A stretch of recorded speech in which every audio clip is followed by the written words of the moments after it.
Hi friends, இது Sandhya healthy cooking channel. இது பார்த்தீங்கன்னா புதன்கிழமை அன்னைக்கு நான் எடுத்த வீடியோ தான். அன்னைக்கு வந்து காலையிலேருந்தே சுத்தமாக வீடியோஸ் எடுக்கிறதுக்கு டைம் இல்லை.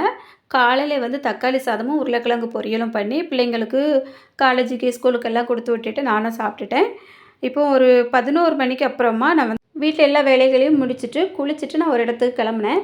பார்த்தீங்கன்னா முதல்ல ரேஷன் கடைக்கு போக வேண்டியது இருந்து, அப்போ ரேஷன் கடைக்கு போகக்கூடிய பொருட்கள் எல்லாம் எடுத்து வச்சுட்டு ரேஷன் கடையில் பொருள் எல்லாம் வாங்கிட்டு அதுக்கப்புறமா அங்கே பக்கத்துலேயே கொஞ்சம் தள்ளி தான் பேங்க் இருக்குது. அங்கே பேங்க்குக்கு ஒரு அவசரமாக போனேன். அங்கேயே போயிட்டு அப்படியே வர வழியில் மார்க்கெட்டில் மீன் வாங்கிட்டு வந்தேன். நான் வந்து மீன் வாங்க போகும்போது 12 மணி கூடுதல் இருக்கும்னு நினைக்கிறேன். கொஞ்சம் லேட்டாக தான் போனேன். ஏன்னா 11 மணிக்கு அப்புறம் தான் வீட்டை விட்டு வெளியே போனேன். 1 மணி நேரம் அங்கே எங்கேயுமா போயிட்டு 12 மணிக்கு மீன் வாங்கிட்டு வந்தேன். கடைசியில் இந்த காரல் பூச்சியும் சாலையும் இருந்தது. அதில் 50 ரூபாய்க்கு வாங்கிட்டு வந்துட்டு காரல் வந்து குழம்பு வச்சிடலாம் அப்படின்ட்டு மசாலா எல்லாமே முதலே கரைச்சி மண்சட்டியில் எடுத்து வச்சுட்டேன். ஏன்னா லேட் ஆகிட்டு இனி சாப்பாடு பண்ணி தான் சாப்பிடணும். காலையில் பண்ணதெல்லாம் சரியாக போச்சு. அதனால் இது ஒரு பக்கத்தில் சாப்பாடும் வச்சுட்டு ஒரு பக்கத்தில் மண்சட்டியில் குழம்பு எல்லாமே கலக்கி வச்சுட்டேன். அதுக்கப்புறமா தான் நான் வந்து இந்த தக்காளி, பச்சை மிளகாய், முருங்கைக்காய் இது எல்லாமே கட் பண்ணி அந்த குழம்புல போட்டுட்டு இந்த மீன் வந்து தண்ணியில் போட்டிருக்கேன் பாருங்கள், இதை கழுவி அதில் போடணும். அப்போ டைம் வந்து நமக்கு கரெக்டாக ஆகிரும். அது வந்து கொதிக்கிற டைமுக்குள்ளே நம்ம அந்த மீனை கழுவி எடுக்கிறதுக்கு ஈஸியாக இருக்கும். அப்போ டைம் மிச்சம் தானே. இப்போ வந்து அது கொதிக்க ரெடி ஆகிட்டு பாருங்கள். இது வந்து நல்லா ஒரு 5 நிமிஷம் அப்படி கொஞ்சம் கொதித்ததும் நம்ம வந்து மீனை கழுவி போட்டுடலாம். மீன் வந்து க்ளீன் பண்ணுறது ரொம்பவே ஈஸி தான். அந்த நெட்டியெல்லாம் பிச்சு எடுத்துகிட்டு சைடில் இருக்க லைட்டாக முள்ளெல்லாம் எடுத்துடணும். எடுத்துட்டு நம்ம அந்த செவிலோடு சேர்த்து அந்த வயிற்றோட லைட்டாக பிச்சு எடுத்துடலாம். ஏன்னா சின்ன சின்ன மீன் தான். இந்த மாதிரி கழுவி நம்ம வந்து நல்லா கொதித்ததுக்கப்புறமா மீனை உள்ளே வந்து சேர்த்துட்டோம் அப்படின்னா இது அப்படியே கரையாமல் இருக்கும். குழம்ப வந்து நம்ம கரண்டி போட்டு கிண்டக்கூடாது. நல்லா மண்சட்டியை 2 பக்கமும் பிடிச்சிட்டு அலசி அலசி நம்ம வந்து இதை கொதித்து வச்சு இறக்குனாலே போதும். ரொம்ப நல்லாயிருக்கும்.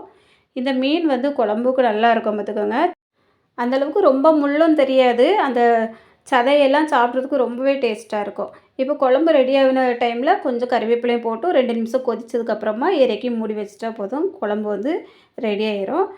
நான் வந்து சாலையும் வாங்கிட்டு வந்திருந்தேன். அதையும் இந்த குழம்பு ரெடி ஆகிறதுக்கு முன்னாடியே நல்லா க்ளீன் பண்ணி சின்ன சின்ன கோடு கோடாக போட்டு மசாலா எல்லாம் தடவி எடுத்து வச்சுருக்கேன். இந்த குழம்பு இறக்கிட்டு அதுக்கப்புறமா மீனை பொரித்து சாப்பிட வேண்டியதான். இதெல்லாம் ரெடி பண்ணி நான் சாப்பிடும்போது 2:30க்கு மேலே ஆகிட்டு சரியான பசி. சாப்பிட்டுட்டு அதுக்கப்புறமா எனக்கு ஒரு முக்கியமான வேலை இருந்து. ஏன்னா அன்றைக்கி காலையிலேருந்தே ஃபுல்லாக வீட்டில் வேலை. கொஞ்சம் நிறைய பாத்திரங்கள் அழுக்காக இருந்தது. அது இதுன்னு எல்லாம் கழுவிட்டோம். டெய்லரிங் வேலை சுத்தமாக பார்க்கவே இல்லை.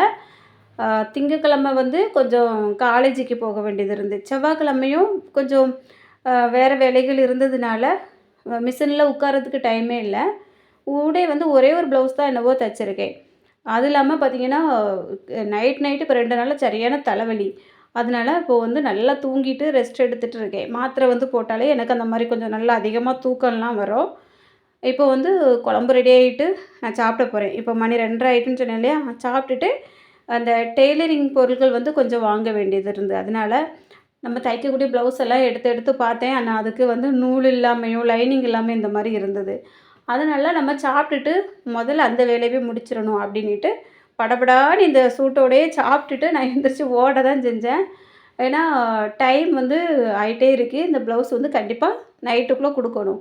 நம்ம ஊர் கரண்ட் வேறு எப்போ போகுது எப்போ இருக்குதுன்னு சொல்லவே முடியல.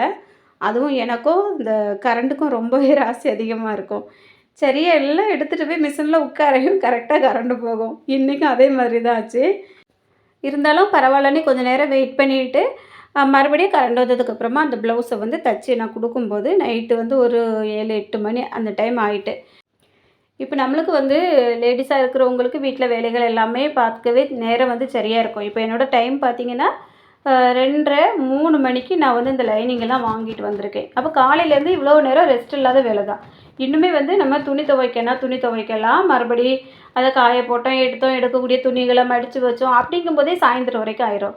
அது இல்லாமல் இப்போ நைட்டு வந்து நீங்கள் சாப்பாடு பண்ணுறக்கூடியவங்களா இருந்தால் மறுபடியும் அதுக்கு டைமை ஒதுக்க வேண்டியது இருக்குது. இந்த மாதிரி போயிட்டு தான் இருக்கும். ஒரு சில பேரால் வேலைகள் வந்து ரொம்ப செய்ய முடியாமல் தான் இருக்கும். ஒவ்வொரு குடும்ப சூழ்நிலைகளை பொறுத்து தான். இப்போ என்னோடய டெய்லரிங் சேனலில் பார்த்திங்கன்னா ஒரு ஃப்ரெண்ட்ஸ் வந்து இதுக்கு முன்னாடி ஒரு வீடியோ போட்டிருந்தேன் டெய்லரிங் சேனலில். அதுக்கு வந்து கமெண்ட் பண்ணியிருந்தாங்க. அவங்க வந்து கமெண்ட பார்த்து எனக்கு ரொம்பவே கஷ்டமா இருந்தது. எப்போ லேடீஸ் வந்து நமக்கு ஒரு சின்ன வேலையாவது தெரிஞ்சு வச்சுக்கிடணும் அப்படின்ட்டு நம்ம நிறைய வீடியோவில் சொல்லுவோம். அது எந்த அளவுக்கு உண்மை அப்படிங்கிறத அந்த வீடியோவில் நான் வந்து அதை கமெண்டை படித்ததுக்கப்புறம் தான் எனக்கு ரொம்பவே மனசுக்கு ஒரு மாதிரி இருந்தது.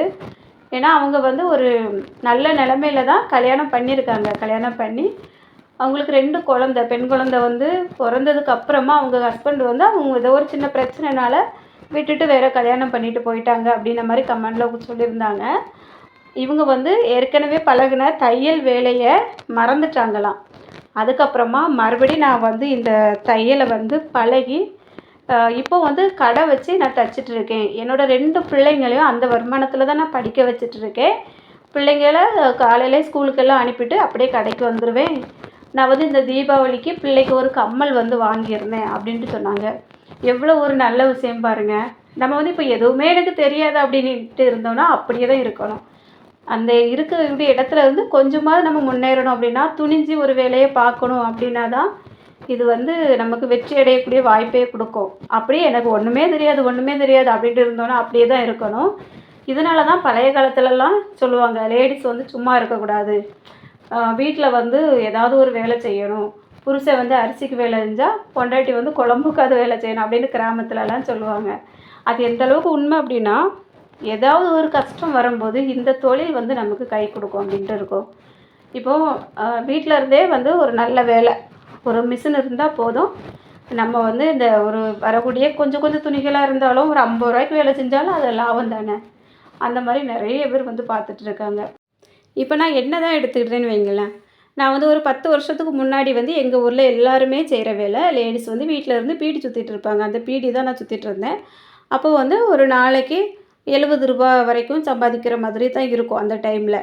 அதுவும் நம்ம வந்து அன்றைக்கி அந்த வேலை செய்யலை அப்படின்னா அதுவும் கிடையாது. அப்போ டெய்லி வருமானம் கிடையாது. 2 வாரத்துக்கு ஒருக்கா அதில் வந்து நம்ம வேலை செய்கிறதெல்லாம் கணக்கு பண்ணி சம்பளம்லாம் கொடுப்பாங்க. அது வந்து ஒரு ரொம்ப போதுமான அளவுக்கு இருக்குது அப்படின்னு சொல்ல முடியாது. ஒரு சின்ன தொகையாக இருந்தாலும் குழந்தைங்க சின்ன குழந்தைங்களா இருக்க டைம்லலாம் நான் வந்து ஒரு பால் டப்பா, அந்த பால் பவுட்ரு வாங்குவோம் இல்லையா, அதுக்காவது நம்ம வந்து பீடி சுற்றணும் அப்படின்ட்டு நினச்சி பீடி சுற்றி அந்த வருமானத்தில் பிள்ளைங்களுக்கு வந்து பால் பவுட்ராக இருக்கட்டும், இல்லைன்னா நம்ம வெளியில் பிள்ளைங்களுக்கு ஏதாவது ஸ்நாக்ஸ் வாங்கி கொடுக்குறதா இருக்கட்டும், அந்த மாதிரி தேவைகளுக்காவது நாங்கள் வேலை செய்யணும் அப்படின்ட்டு செய்வோம். இப்போவும் நிறைய பேர் செய்ய தான் செய்கிறாங்க. அதை விட அதுக்கப்புறமா இன்னும் நம்ம எதை வருமானத்தை கொஞ்சம் கூட்டணும் அப்படின்னு யோசிக்கும்போது தான் அந்த தையல் அப்படிங்கிறதுக்குள்ளே ஒன்றுக்குள்ளே போனேன்.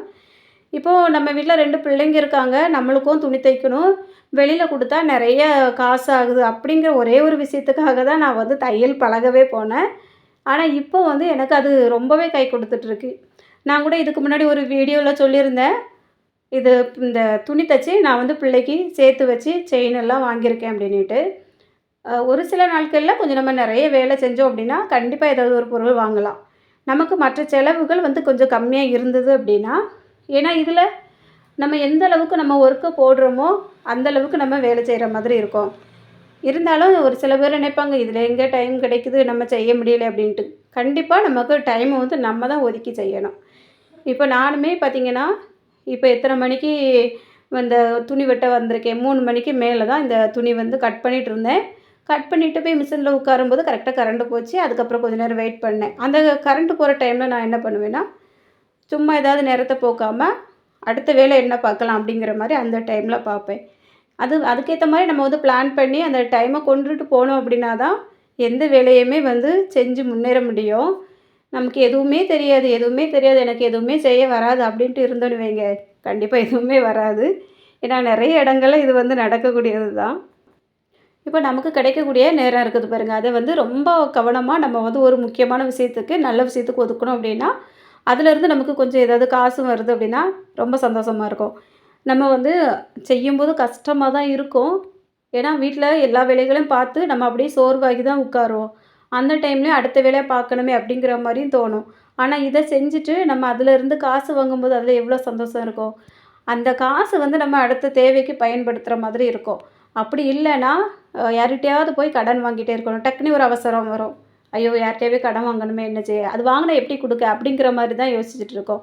அப்படியெல்லாம் நினச்சி வந்து கஷ்டப்படுறதுக்கு நம்ம இவ்வளோ கஷ்டத்தையும் தாங்கி வேலை செஞ்சுட்டா என்ன? அப்படிங்கிற மாதிரி ஒரு சில நாட்களில் தோணும். இப்போ பார்த்தீங்கன்னா, எங்கள் வீட்டில் பிள்ளைங்க 2 பேரும் காலேஜ் போயாச்சு. அ இன்னொரு பிள்ளை வந்து ஸ்கூல் படிச்சுட்டு இருக்கா. இப்போ ஒவ்வொரு மாதமும் எங்களுக்கு செலவுன்னு பார்த்தீங்கன்னா, அது எங்கள மிஞ்சி போயிட்டே இருக்கும். அந்த அளவுக்கு ஒரு குடும்பம்னா தெரியும் எல்லாருக்குமே. திடீர்னு ஏதாவது செலவு வரும். ஹாஸ்பிட்டல் செலவு வரும். திடீர்னு ஏதாவது விசேஷ வீடுகள் வரும். அந்த மாரி வரும்போது நம்ம நினைக்கிற மாரி கண்டிப்பா ஒவ்வொரு மாதமும் இருக்காது. அப்போ வந்து ஒரே ஒரு ஆள் வருமானத்த வச்சு மட்டும் நம்ம குடும்பத்த கொண்டுட்டு போகவே முடியாது. இப்போ நானும் கொஞ்சம் கொஞ்சம் அவங்களுக்கு ஹெல்ப்பா வேலை செய்றதுனால ஓரளவுக்கு போகும். இப்படி தான் நம்மளோட வ வாழ்க்கை வந்து டெய்லியுமே போயிட்டு இருக்கு. முடிஞ்ச வரைக்கும் லேடீஸ் வந்து வீட்ல சும்மாவே இருக்காம, உங்களுக்கு பக்கத்தில என்ன மாரி வேலைவாய்ப்புகள் இருக்கு அப்படிங்கிறத கவனிச்சு, அத வந்து நீங்க உங்களுக்கு உருப்படியா அந்த நேரத்த ஒதுக்கி, அதிலருந்து கொஞ்சம் வருமானம் பண்ணீங்க அப்படின்னா, உங்க குடும்பமும் நல்லாயிருக்கும். பிற்காலத்தில உங்க லைஃப்பும் ரொம்பவே நல்லாயிருக்கும். இப்போ இந்த வீடியோல லேடீஸோட வேலைகள பத்தி கொஞ்சம் சொல்லலாம் அப்படின்னு தான் இவ்வளோ தூரம் பேசினேன். வீடியோ பிடிச்சிருக்கும்னு நினைக்கிறேன். பிடிச்சிருந்தா மறக்காம ஒரு லைக் பண்ணிருங்க. அப்படி நீங்க நம்ம சேனல புதுசா பார்க்குறீங்க அப்படின்னா, சப்ஸ்கிரைப் பண்ணிட்டு பக்கத்துல இருக்க பெல் பட்டனை ஆன் பண்ணிருங்க. அப்போ நான் அடுத்தடுத்து அப்லோட் பண்ணக்கூடிய வீடியோஸ் எல்லாமே உடனுக்குடன் உங்களுக்கு நோட்டிஃபிகேஷன்ல வரும். மிஸ் பண்ணாம பார்க்கலாம். இப்போ பார்த்தீங்கன்னா, நான் அந்த ப்ளவுஸையும் தச்சு குடுத்துட்டு, அதுக்கு மேல இன்னொரு ப்ளவுஸ நைட் வந்து கட் பண்ணி வச்சுட்டு தான் தூங்க போறேன். இந்த வீடியோல வந்து நம்மளோட நேரம் எவ்வளவு முக்கியமானது அப்படிங்கிறத நான் வந்து காமிக்கிறதுக்காக தான் இவ்வளவு சொல்லியிருக்கேன். வீடியோ பிடிச்சிருக்குன்னு நினைக்கிறேன். பிடிச்சிருந்தா லைக் பண்ணிருங்க. இதுவரைக்கும் வீடியோ பொறுமையா பார்த்த எல்லாருக்கும் ரொம்ப ரொம்ப நன்றி. வணக்கம்.